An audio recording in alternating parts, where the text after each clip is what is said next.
بسم اللہ الرحمن الرحیم۔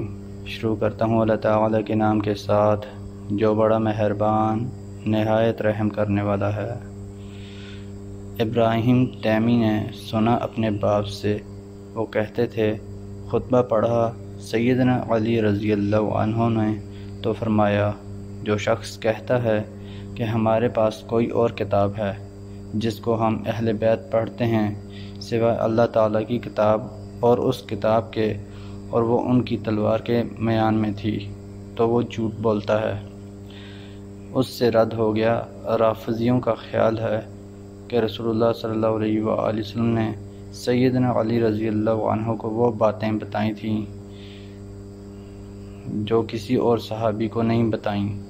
اس کتاب میں اونٹوں کی عمروں کا بیان تھا اور زخموں کی دیت کا، اور اس میں یہ بھی تھا کہ رسول اللہ صلی اللہ علیہ وآلہ وسلم نے فرمایا، مدینہ حرم ہے غیر سے لے کر سور تک، سور تو مکہ میں ہے۔ یہ غلطی ہے راوی کی، سور کے بدلے شاید احد صحیح ہو۔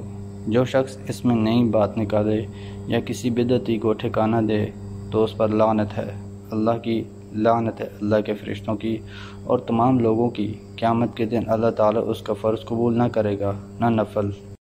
اور مسلمانوں کا ذمہ ایک ہے، ادنا مسلمان بھی ذمہ لے سکتا ہے۔ اور جو شخص اپنے باپ کے سوا اور کسی کو باپ بنائے یا اپنے مولا کے سوا اور کسی کو مولا بنائے تو اس پر لعنت ہے، اللہ تعالیٰ کی اور فرشتوں کی اور سب لوگوں کی۔ قیامت کے دن اس کا فرض قبول ہوگا، نہ نفل۔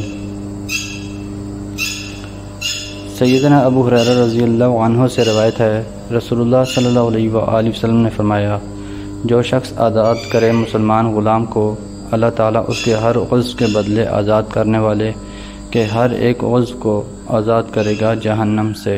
سیدنا ابو ہریرہ رضی اللہ عنہ سے روایت ہے، رسول اللہ صلی اللہ علیہ وآلہ وسلم نے فرمایا، جو شخص مسلمان غلام آزاد کرے، اللہ تعالیٰ اس کے ہر عضو کے بدلے آزاد کرنے والے عضو جہنم سے آزاد کرے گا، یہاں تک کہ شرمگاہ کو شرمگاہ کے بدلے۔